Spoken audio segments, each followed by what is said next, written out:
जय बोलो देवादिदेव 1008 श्री भगवान महावीर स्वामी की। अहिंसा परमो धर्म की। परम पूज आचार्य गुरुवर श्री विद्यासागर जी महाराज की। जय जय परम पूज्य गुरुवर श्री प्रमाण सागर जी महाराज की जय जय जय। नमोस्तु गुरुदेव। कहीं आग लगती है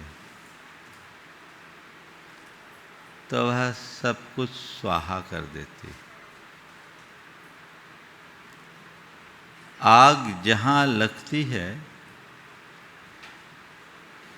वह भस्म हो जाता है और जिसमें लगती है वह भी भस्म हो जाता है। बाहर की आग हमें दिखाई पड़ती है और उस आग को बुझाने के लिए हम तत्परता भी दिखाते हैं। कहीं भी इस तरह की कोई आग दिखती है, बिना किसी विलंब के हम उसे बुझा देते हैं। लेकिन हमारे भीतर भी एक आग है। वह आग है नकारात्मकता की, जो अंदर ही अंदर सुलगती रहती है और हमारी चेतना को विदग्ध करती है, हमारी क्षमताओं को भस्म करती है, हमारे गुणों को लील जाती है, हमारी अच्छाइयों को स्वाहा कर देती है, पर हमें उसका पता नहीं रहता।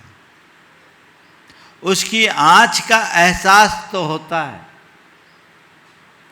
लेकिन उस आग को अनदेखा करने के कारण सब कुछ स्वाहा हो जाता है। सवाल है, कहीं आग लगे तो उसे बुझाने के उद्यम का, और कहीं आग लगे तो हम बुझाएं कैसे? पानी डालो। जहां भी नकारात्मकता की आग हो, सकारात्मकता के जल से ही उस आग को बुझाया जा सकता है। अभी तक हमने अ अक्षर से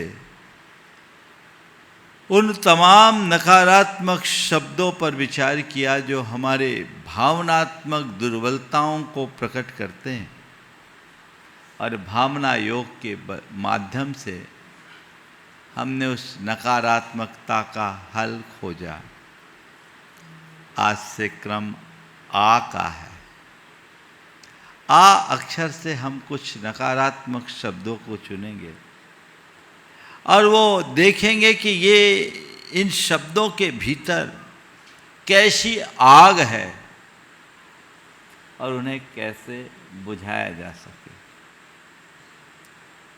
उनमें है आक्रोश या आवेश। आक्रोश हमारे अंदर लगी भी आग की ज्वाला है। अंदर आक्रोश की आग प्रकट होती है जो बाहर दिखती है।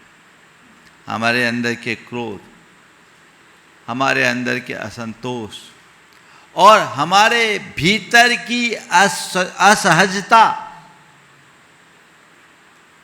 जब प्रकट होती है तो आक्रोश की ज्वाला बन जाती है। यह हमारे अंदर की सारी अच्छाइयों को विनष्ट कर देती है। यह हमारी अंतःचेतना को लील जाती है। आक्रोश और कुछ नहीं, हमारी चेतना में प्रकट वह आग है जो हमारे विवेक बुद्धि को विदग्ध कर देती है। आज हमें उसकी ही चर्चा करनी है। जब हमारे अंदर आक्रोश प्रकट होता है तो उसके बहुत सारे लक्षण दिखने लगते हैं। मेरे देखे 4 लक्षण हैं आक्रोश के। पहला, मुख पर कठोरता और वाणी में तीक्ष्णता, भंगिमा बदल जाती। जब किसी के प्रति आक्रोश से हम भरे रहते हैं, चेहरे में मुस्कान होती क्या, वाणी में मृदुता होती क्या, पूरा चेहरा कठोर, आंखें एकदम लाल, हैं? शरीर पर उसके लक्षण दिखने लगते हैं, और वाणी तीक्ष्ण होती, कर्कश होती, कठोर होती है, और पूरी तरह से असंयम आ जाता है। ये लक्षण है। ऐसे व्यक्ति को देखकर हम कह देते अभी ये आपे से बाहर है, आपे में नहीं है ही ऐसा आवेग जो हमें अपने भीतर स्थिर नहीं रहने देता। फिर दूसरा लक्षण है निर्णय और सोचने की क्षमता का ह्रास। जिस समय आक्रोश होता है, आवेश होता है, उस समय आप कोई निर्णय नहीं ले सकते, उस समय कुछ सोच नहीं सकते, और कदाचित निर्णय लोगे तो गलत लोगे, सोचोगे भी तो उल्टा सोचोगे। क्योंकि हम लोग कहते हैं ना, जो आदमी जब ज़्यादा आपे से बाहर हो जाता है तो उसको कहते हैं भैया अभी इसका दिमाग ठीक नहीं है, दिमाग ठीक नहीं है। जिसका दिमाग बिगड़ जाए उसको हम लोग क्या कहते हैं, क्या बोलते हैं भाई? जिसका दिमाग बिगड़ जाए उसको क्या बोलते हैं? पागल ना। तो पागल व्यक्ति की कोई भी प्रवृत्ति सही होती है क्या? उसकी सोच, उसका निर्णय कभी सही नहीं होगा। तो मैं ये कहूँगा कि जो व्यक्ति आक्रोश में है उसके लिए कहा जाता है अब इसका दिमाग ठीक नहीं है, यानी अभी अस्थायी रूप से वो पागल हो चुका है, वो अभी बड़ी विचित्र स्थिति में, उसकी तरफ ध्यान रखना चाहिए। और जब मनुष्य के मन में आक्रोश भरता है तो दूसरों के प्रति द्वेष और अपमानजनक दृष्टिकोण होता है, उसके प्रति प्रेम भरी दृष्टि नहीं होती, उसके प्रति सम्मान और सद्भावना नहीं दिखता। वो व्यक्ति उसके प्रति द्वेषपूर्ण दुर्भावना रखता है, अपमानजनक दृष्टिकोण रखता है, कभी अच्छी बात नहीं सोचेगा। जहाँ तक बनेगा सामने वाले की इंसल्ट करेगा, उसे अपमानित करने की कोशिश करेगा, उसे नीचे दिखाने का प्रयत्न करता है। और चौथा लक्षण आत्मनियंत्रण की कमी और पूरे शरीर में तनाव, एकदम कंट्रोल से बाहर, पूरा शरीर तन जाता है, भ्रुकुटियां तन जाती है, बाहों में एकदम तन जाते, बाहु तन जाते हैं, होता है, रोम रोम खींचने लगता है, हाथ पांव एकदम टाइट। इसका मतलब क्या है? इसका मतलब एक ही है कि सामने वाला अभी आपे से बाहर है। ये हमारे अंदर की असहजता और असंतोष का द्योतक है। ये होता क्यों है? क्रोध होना और आक्रोश होना, दोनों में अंतर है। क्रोध खीज और क्षोभ के रूप में भी प्रकट होता है, क्रोध हल्के रूप में भी प्रकट होता है, लेकिन क्रोध का चरम और विकृत रूप आक्रोश बन जाता है। ये कब होता है? कब होता है? जब भीतर विस्फोट होता है। आक्रोश के मेरे देखे 4 कारण।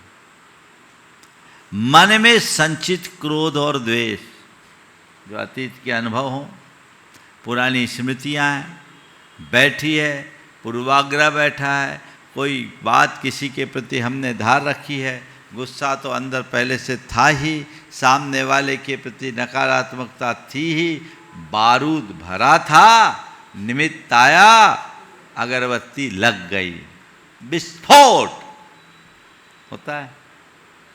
पहले से एकाएक आदमी आकृष्ट नहीं होता, क्रोध आएगा, खींच आएगा, असहमति, नाराजगी व्यक्ति प्रकट करेगा, लेकिन एकदम आक्रोश, जिसके लिए आप कहते हैं लाल पीला हो जाना, या दूसरा शब्द है आग बबूला हो जाना। क्या हो जाना?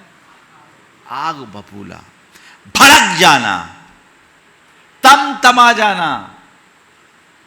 ये क्या है ना? बात बात में कई लोग भड़क जाते हैं, थोड़ी थोड़ी बातों में तमा उठते हैं, आग बबूला हो जाते हैं। ये जो प्रतिक्रियाएं हैं ये यकायक नहीं है, ये अंदर संचित क्रोध और द्वेष का दुष्परिणाम है। कुछ लोगों का मिजाज भी ऐसा होता है। आपने कभी पेट्रोलियम के टैंकर्स को देखा है? देखा है? उसके पीछे एक वाक्य लिखा होता है। क्या लिखा होता है? हाईली इनफ्लेमेबल, है ना? क्या लिखा रहता है? Highly inflammable. ऐसा केवल उसके साथ होगा ऐसी बात नहीं है, कुछ लोगों का स्वभाव भी ऐसा होता है, हाईली इनफ्लेमेबल। इनका चेतन स्तर अभी बहुत हल्का है, बहुत नीचे स्तर पर जी रहे हैं। उन्हें अपने चेतना के धरातल को ऊंचा उठाने की आवश्यकता है। छोटी छोटी बातों में उलझ जाने वाले व्यक्ति, बात बात में भड़क जाने वाले व्यक्ति अपने जीवन में कभी सुखी नहीं हो सकते। मन में संचित क्रोध और द्वेष यदि अंदर बना है तो आक्रोश की आग लगेगी नहीं, भड़केगी। दूसरा है अपेक्षाओं का टूटना। किसी से कोई अपेक्षा रखो और उसकी पूर्ति ना हो तो फिर क्या होगा? बोलो। आपने किसी से कोई काम कहा और वो काम ना हो तो आप क्या करते हो? हाँ, बोलो। किसी से कोई काम कहा, सामने वाले ने कह दिया ठीक है मैं करूँगा, और वो काम पूरा ना हो तो आपकी क्या प्रतिक्रिया होती है? हाँ, क्रोध तक सीमित रहता है, हो गया। और सामने वाला कहकर कुछ ना करे तो और ज्यादा। जब हमारे मन में किसी से कोई अपेक्षा होती है और कई बार जरूरत से ज्यादा अपेक्षा रख लेते हैं और सामने वाला उसे पूरा न करे तो मन भड़क जाता है, होता है। एक की धर्मपत्नी अपने मायके गई और मायके से आते समय फ़ोन की, जहाँ रहती थी रेलवे स्टेशन 100 किलोमीटर दूर था। 4 बजे सवेरे ट्रेन आनी थी। पति से कह दिया कि मैं आ रही हूँ, बड़ी गाड़ी भेज देना, सामान ज़्यादा है। ठीक है। अब वो आई, पति खुद पहुंचा रिसीव करने और देखा तो गाड़ी छोटी थी, आग बबूला हो गई। तुमसे पहले मैंने कहा था तुम कुछ काम के नहीं,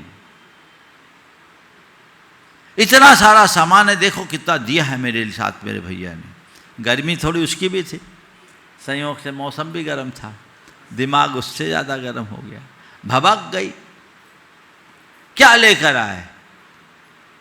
ये तो नहीं सोचा कि 4 बजे रिसीव करने के लिए पति आया है तो 2-2:30 बजे चला होगा। 1.5 घंटे की ड्राइव थी, खुद ड्राइव करके आया। किन परिस्थितियों में आया? जब मनुष्य अपने मन में कोई अतिरिक्त अपेक्षा पाल लेता है तो वह केवल उसके हिसाब से देखता है, सामने वाले की तरफ नहीं देखता। उसका चिंतन असमग्र हो जाता है और असमग्र चिंतन की कुछ ऐसी ही प्रतिक्रियाएं होती है। पति बहुत समझदार और गंभीर था। उसने कहा सॉरी, मुझसे गलती हो गई, मुझे बड़ी गाड़ी लानी थी, ठीक है मैं जाता हूँ, तुम टैक्सी करके आ जाना। वो अपनी गाड़ी उठा लाया वो टैक्सी करके आ जाओ तुम, हम जा रहे हैं। उसने ये नहीं पूछा कि क्या बात है, छोटी गाड़ी लाए हो तो क्या मजबूरी है। हकीकत ये थी कि ड्राइवर तो उतनी जल्दी उपलब्ध नहीं था, बड़ी गाड़ी खराब थी, तो जो गाड़ी मिली बेचारा ले आया। लेकिन क्रोधी व्यक्ति जिसका मिजाज गर्म होता है वो कभी सही सोच ही नहीं पाता। उसके अंदर उतना सोचने समझने की क्षमता ही नहीं रहती, वो समग्रता का विचार ही नहीं करता कि आखिर मेरे पति यहाँ आए हैं, वो कभी भी किसी चीज़ में कमी आज तक नहीं किए, कोई ना कोई वजह होगी। इतनी बात समझ लो तो फिर ये मामला भड़के क्यों? हाँ, आचार्य श्री ने एक बड़ा अच्छा हाइकू लिखा, ठंडे दिमाग से काम लेना होता मोक्ष मार्ग में। क्या? ठंडे दिमाग से काम लेना होता मोक्ष मार्ग में। थोड़ा ठंडे दिमाग, मोक्ष मार्ग में छोड़ो, मैं तो कहता हूं हर मार्ग में ठंडे दिमाग से काम लोगे तो तुम्हें परिणाम मिलेगा, और गरम दिमाग से काम करोगे तो मामला बिगड़ जाएगा। किसी से आपने अपेक्षा रखी, उसकी पूर्ति नहीं हुई, है ना, गर्मी है, आपने अपने नौकर से कहा पानी लाओ, पानी आने में थोड़ा देर हो गई, और जब पानी आया तो गरम आया। अब बोलो क्या होगा? गरम मतलब अपेक्षाकृत कम ठंडा। अब बोलो, पानी से ज़्यादा गरम दिमाग होगा कि नहीं? हो सकता है गिलास आप नौकर के मुंह पे फेंक दो, मार दो, हो सकता है। ये क्या तरीका, इतनी देर कर दिया, मैं इतनी देर से पानी पानी बोल रहा हूँ, तुमको कुछ समझ में नहीं आता, किसी काम के नहीं। पता नहीं क्या क्या बोलोगे आप। हो सकता है 2-4-10 गालियाँ भी उसको जड़ दो। क्या ये प्रतिक्रिया किस बात की है? आपने उससे अपेक्षा रखी, उसकी पूर्ति नहीं हुई। आपने किसी से कुछ कहा, वो पूरा नहीं हुआ। आप उसकी प्रतिक्रिया में अपने अंदर का आक्रोश प्रकट करते हो, जो एक अच्छे मनुष्य का लक्षण नहीं है। सच्चाई ये है कि हम तभी आक्रोशित होते हैं जब हम अपनी अपेक्षाओं को दूसरों पर थोपते हैं। हम थोप दिए, तुम्हें ये करना है, ये करना है, ये करना है, करेंगे और पूरा नहीं हो पाए, गड़बड़ है। और हम तुरंत आरोप लगाते, तुमने ऐसा नहीं किया, क्यों नहीं किया? चार्ज हो सकता है सामने वाले ने करने की कोशिश की लेकिन कर नहीं पाया, ऐसा होता है। कई बार आप कोई काम करना चाहते नहीं, करना प्रारंभ भी कर देते हैं लेकिन कर नहीं पाते। तो कर नहीं पाए और नहीं किए में अंतर है ना। तो पहले आप किसी व्यक्ति से कुछ पूछने जा रहे हो तो ये तो पूछो, भैया आपने काम किया कि नहीं किया। अगर आपका चित्त शांत है और दिमाग संतुलित है, सोच सकारात्मक है, तो किसी से आपने कोई काम दिया तो उसे ऐसा नहीं पूछोगे वो काम क्यों नहीं हुआ। कुछ लोग तो ऐसे ही पूछेंगे, क्यों काम अभी तक क्यों नहीं हुआ। एक पूछना ये पहले ही नहीं लगा दिया आपने। दूसरा है, क्यों भैया वो काम हो गया। अंतर है। काम क्यों नहीं हुआ, इसमें क्षोभ की अभिव्यक्ति है, और उसमें सामने वाला कोई एक्सक्यूज करेगा, अपनी तरफ से कोई स्पष्टीकरण देगा, आप उस पर चढ़ बैठोगे। ज़्यादातर ऐसा ही होता है। जिसको आजकल बोलते हैं ना बॉसगिरी दिखाने वाले, ये दफ्तरों तक सीमित नहीं रहता, घरों में भी हो जाता है। सामने वाले को फटकार दिए, आपके अंदर क्या आक्रोश की अभिव्यक्ति हो गई, यानी आप नीचे आ गए। इसकी जगह आप पूछो भैया वो काम हो गया अथवा उस काम का क्या हुआ, पूछो तो सामने वाले से, पर हाँ हमने शुरू तो किया था, प्रयास किया था पर कर नहीं पाए, क्या बात हो गई, कोई कारण हो सकता है ना। प्रतिक्रियाएं आपकी अपने आप संयत हो जाएगी। थोड़ा सा आपने स्पेस बचा लिया तो आग ठंडी हो जाएगी, और थोड़ी उतावली कर दी तो आग भड़क जाएगी। अक्सर लोग ऐसी ही उतावली कर बैठते हैं जिससे आग भड़कती है, ठंडी नहीं हो पाती। अपने अंदर ये ध्यान रखना चाहिए। तीसरा कारण है अहंकार और अधिकार की भावना। मैंने कहा तुम नहीं सुना, उसकी तो हिम्मत, मेरी बात टालेगा।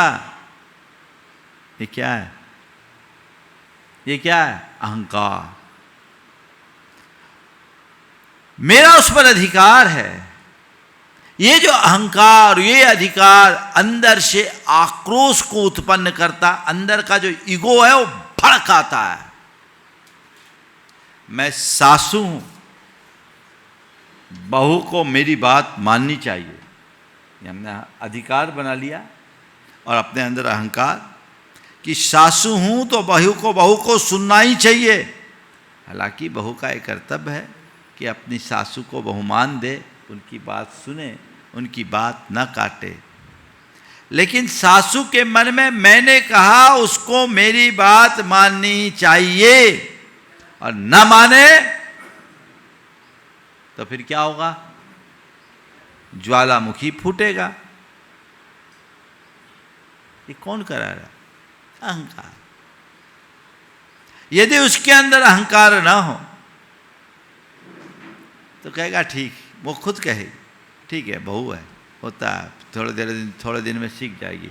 मेरे साथ भी तो ऐसे होता था, मैं सब बात अपनी सासू की थोड़ी मान पाई, और शायद ही कोई ऐसी सासू होगी जब वो बहू थी तो अपनी सासू की सारी बातें मानी होगी। चलता ये जो चीज़ें, चाहे सास बहू की बात है, चाहे पिता पुत्र की बात है, चाहे पति पत्नी की बात है, चाहे भाई भाई की बात है, सब संबंधों की बात आप कर लीजिए। जहां अहंकार और अधिकार की बात आती है, चाहे घर परिवार हो या आपके कार्यस्थल, अहंकार और अधिकार की बात आएगी, आक्रोश फूटेगा, आएगा। एक प्रकार की दुर्बलता का द्योतक है। और फिर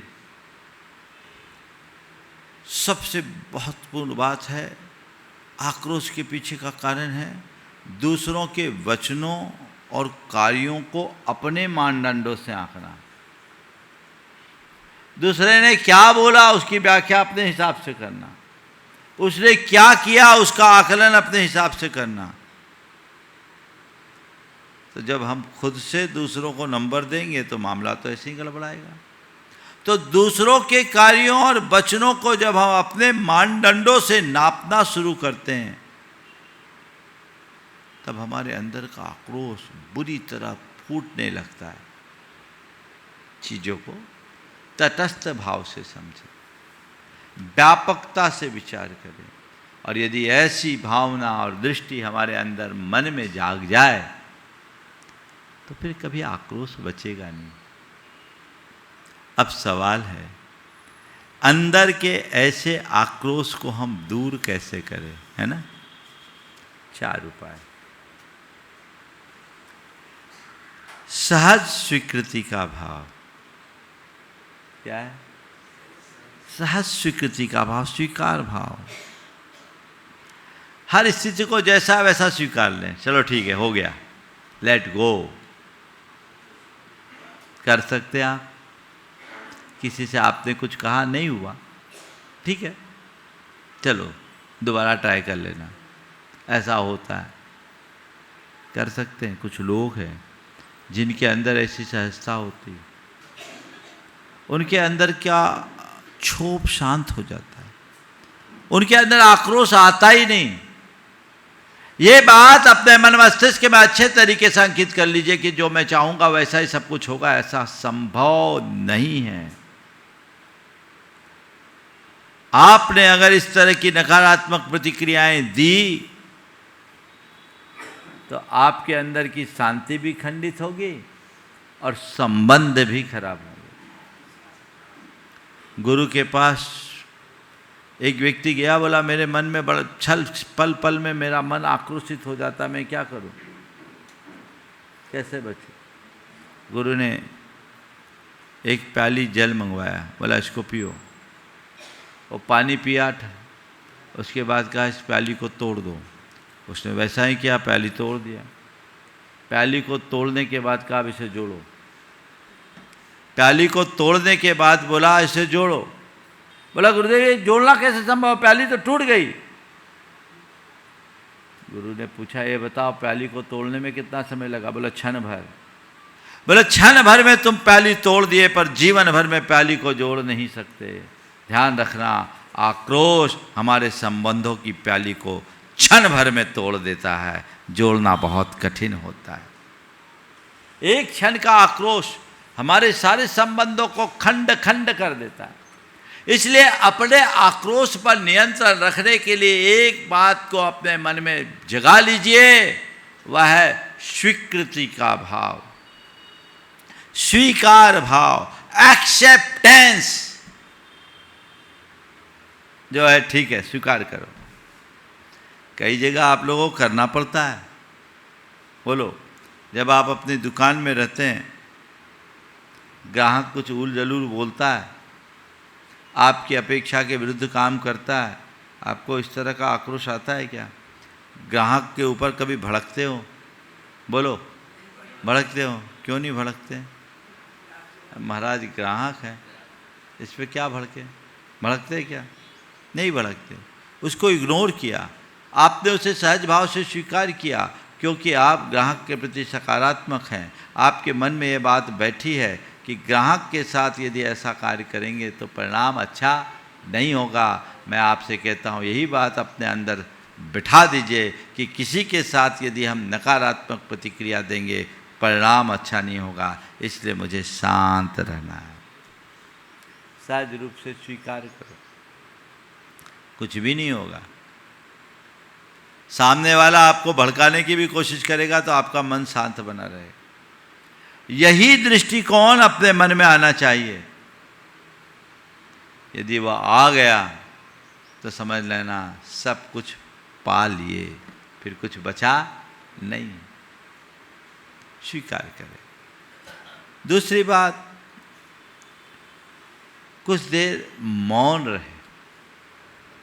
जिस समय आपका गुस्सा भड़क रहा हो, अपने आप पर नियंत्रण खोने लगे, कुछ पल को मौन हो जाओ, ठंडे दिमाग से सोचो ये सब कुछ हुआ है वो क्यों हो रहा है। यदि थोड़ी देर आप अपने आप को शांत कर लेते हैं तो आपके अंदर का आक्रोश अपने आप ठंडा हो जाएगा। त्वरित प्रतिक्रिया से बचना चाहिए। किसी ने कुछ बोला और आपने तुरंत उसकी प्रतिक्रिया कर दी, यह आपको अशांत करेगा। ठीक है, बोला है, ठीक है, सुनते हैं, समझते हैं, उस समय चुप रहो। कई जगह आप लोग चुप हो जाते हैं। जब आपसे कोई बड़ा अधिकारी आपको कुछ बोलता है, उस समय आप अपने आप को संयत रखते हो कि नहीं रखते? उस समय एकदम सहज शांत बन जाते हो, संयत रखते हो, चीज़ें ठीक हो जाती। ऐसे ही हर जगह व्यक्ति को कुछ पल के लिए मौन रखना चाहिए। तीसरी बात, क्षमा भाव जगाना चाहिए। अपने मन में क्षमा भाव जगाएं। सामने वाले के दृष्टिकोण को समझने की कोशिश करें, क्षमा करें। ठीक है, हमें लग रहा है उसने गलत किया, लेकिन गलत किया नहीं, परिस्थितियों ने उससे करा दिया। हो जाता है, वैसा है नहीं, हो गया, इग्नोर करो, क्षमा करो, लेट गो करो। ये जो सोच अपने अंदर आएगी, आप कभी आग बबूला नहीं हो पाओगे। आपका अपने आप पर नियंत्रण होगा। और एक अच्छे व्यक्तित्व की यही पहचान है, थोड़ी सकारात्मकता से सोचते हैं तो व्यक्ति अपने जीवन में अपने आप ठीक हो जाता है। गांधी जी से किसी ने पूछा, आपको कभी किसी के ऊपर आक्रोश क्यों नहीं आता? आपको किसी के ऊपर आक्रोश क्यों नहीं आता? तो उन्होंने मुस्कुराकर बोला, आक्रोश एक अतिथि है, उसे आने दो पर अपने घर में ठहरने मत दो। आक्रोश एक अतिथि है, उसे आने दो पर उसे घर में ठहराओ मत। ठहरा दोगे तो आग लगा देगा। इग्नोर करो, नज़रअंदाज करो, क्षमा का दृष्टिकोण रखो। यदि हमने सामने वाले के दृष्टिकोण को समझना शुरू कर दिया और अपने चिंतन को सही दिशा में मोड़ दिया, अपने मन में कभी आक्रोश आएगा ही नहीं। एक बच्चा आपको कुछ कह देता है, उल्टा सीधा बोल देता है, आप क्या उस पर गुस्सा करते हो? क्यों? आप समझते हैं बच्चा है। इसी तरह यदि किसी व्यक्ति का ऐसा कोई स्वभाव है, उस स्वभाव के कारण ऐसा कुछ कह दिया, चलो ठीक है, कहा ही तो है। ये सोच कर के यदि आप अपने मन में क्षमा भाव जगा ले तो आपका आक्रोश पल में ठंडा और शांत हो सकता है। और सबकी कुंजी है सकारात्मक सोच, समग्रता का चिंतन। अगर आपने समग्रता से विचार किया, अपनी सोच को सकारात्मक बना लिया, तो ना आपको आक्रोश होगा ना गुस्सा। थोड़ा सा आप व्यापकता से सोचिए। देखिए हमारे मन की कहानी कैसी। अपेक्षाएं हम पाल लेते हैं, पूर्ति नहीं होती तो गुस्सा आता है। गुस्सा कई बार आक्रोश में प्रकट हो जाता है। 2-3 प्रसंग सुनाऊं। आप घर से आ रहे थे पैदल, किसी ने आपको पैदल आते देखा, गाड़ी रोकी, प्रवचन सुनने जा रहे हो, चलो मैं भी जा रहा हूँ, बैठ जाओ। आप गाड़ी पे बैठ के आ गए। आपने उन्हें धन्यवाद दिया, कहा बहुत अच्छे आदमी, बिना कहे गाड़ी पे बिठा दिया। पहले दिन भी हुआ, ऐसे ही दूसरे दिन भी हुआ। तीसरे दिन वो आया और गाड़ी लेके निकल गया, आपकी तरफ देखा भी नहीं। अब बोलो क्या बोलोगे? बोलो क्या प्रतिक्रिया होगी? बहुत भाव बढ़ गए। पैसे का अहंकार है। भाव तेरे बढ़े कि उसके? अहंकार तुझ में कि उसमें? ये तो देख, तू कह रहा है भाव बढ़ गए, बड़ा पैसे का अहंकार है, देखो आज उसने इनको इग्नोर कर दिया, गाड़ी ले गया। ठीक है, क्या मैं तो उसके अधीन थोड़ी, मैंने थोड़ी बोला था कि गाड़ी रोको, खुद ने रोका। नहीं रोका, जान दो, मैं कैब लेके चला जाऊंगा, या मैं तो पैदल जाने में सक्षम हूं। अरे भाई, अपने अंदर इतनी उल्टी सीधी प्रतिक्रियाएं क्यों जगा रहे हो? इसकी जगह ये सोच लो कि शायद उसको कहीं और जाना होगा, और हकीकत भी यही है,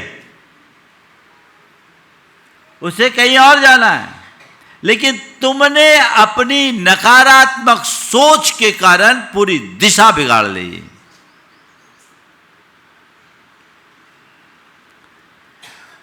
दो दिन लेकर आया, उसका धन्यवाद और उसके प्रति कृतज्ञता एक तरफ, एक दिन नहीं लाया, उसका क्षोभ सामने। हम लोग जब अत्यधिक अपेक्षाएं पालते हैं तो ऐसा ही होता है। हमने सोच लिया कि 2 दिन लेके आया तो तीसरे दिन भी लेके आएगा, यानी हमारे बाबूजी का नौकर है वो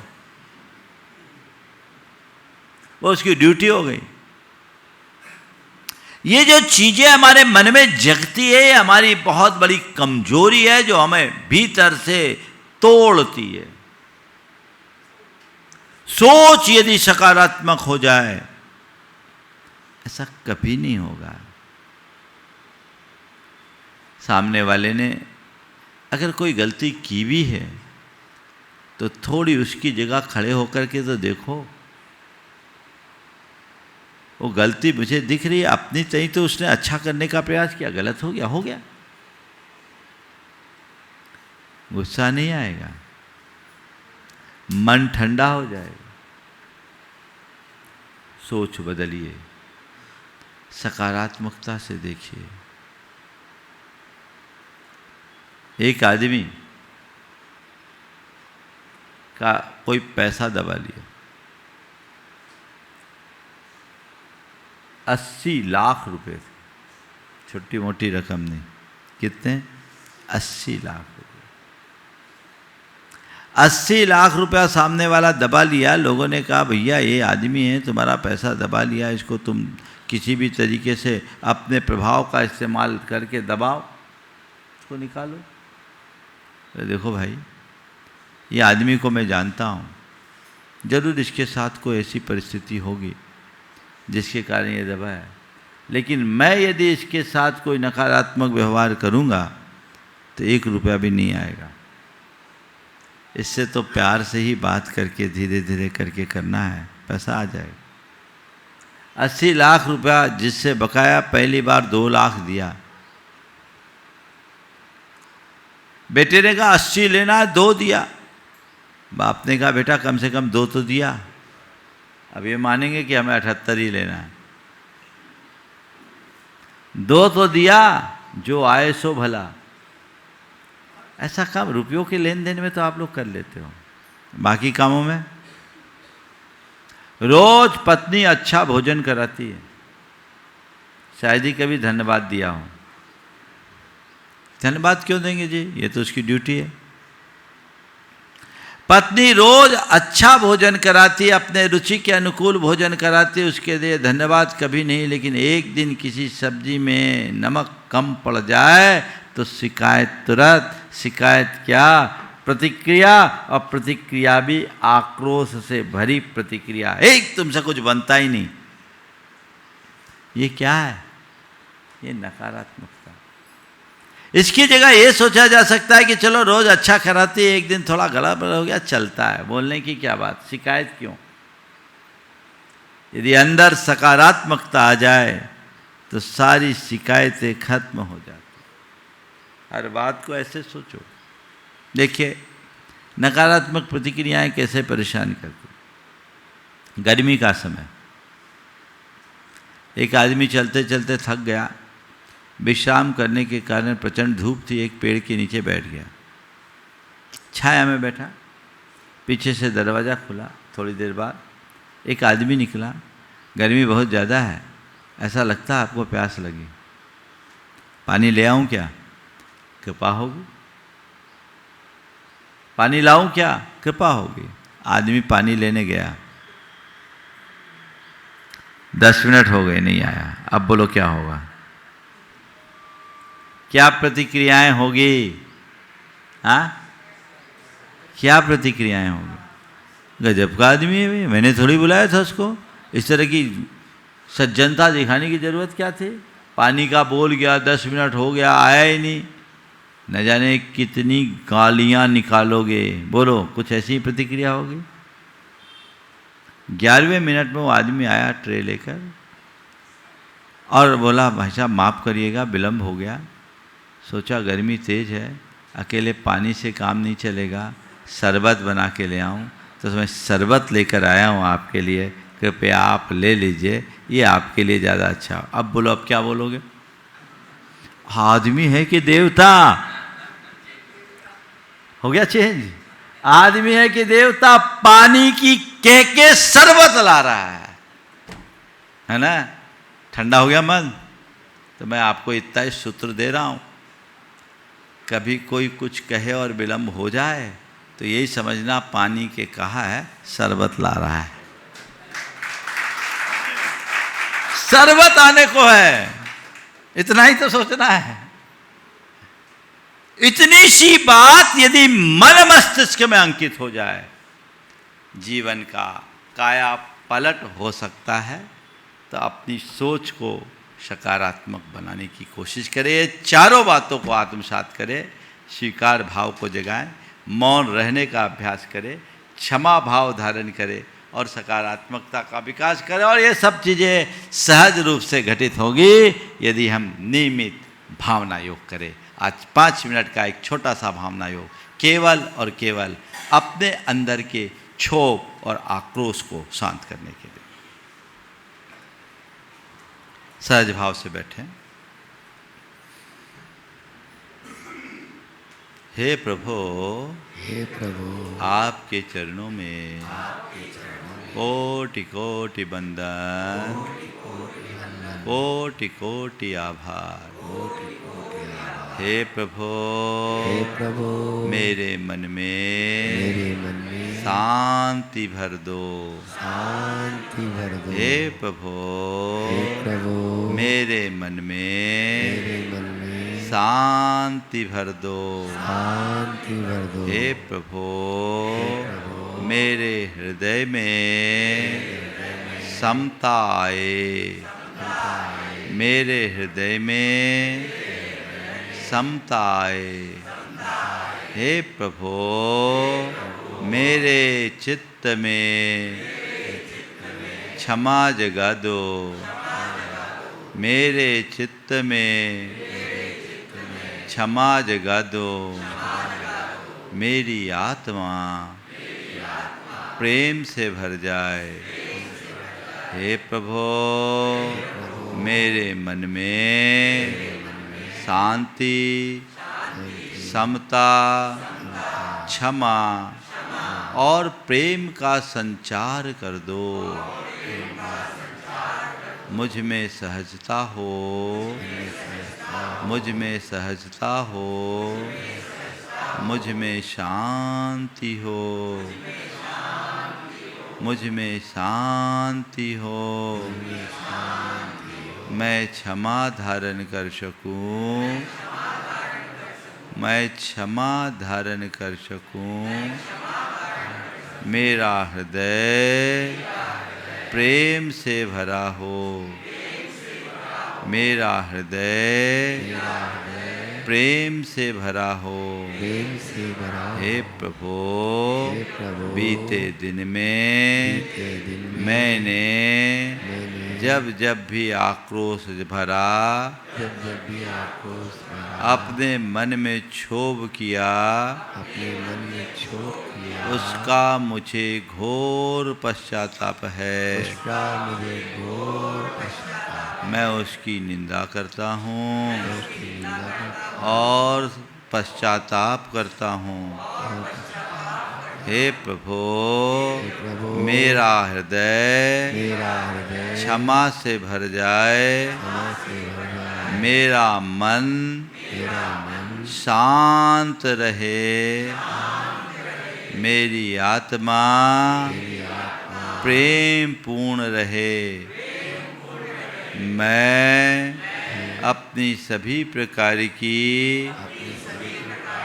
नकारात्मकताओं को छोड़ता हूँ, छोड़ता हूँ, अपनी सभी प्रकार की नकारात्मकताओं को अपनी सभी प्रकार की नकारात्मकताओं को छोड़ता हूँ, छोड़ता हूँ, सकारात्मकता को नकारात्मकता को स्वीकार करता हूँ, सकारात्मकता को स्वीकार करता हूँ। अब मैं सहज रहूँगा, अब मैं सहज रहूँगा, अब मैं सहज रहूँगा, अब मैं सहज रहूँगा। मुझे शांत रहना है, शांत रहना, मुझे शांत रहना है, मुझे शांत रहना है, शांत रहना, मुझे शांत रहना है, मुझे संयम रखना है, मुझे संयम रखना है, मुझे संयम रखना है, मुझे संयम रखना है,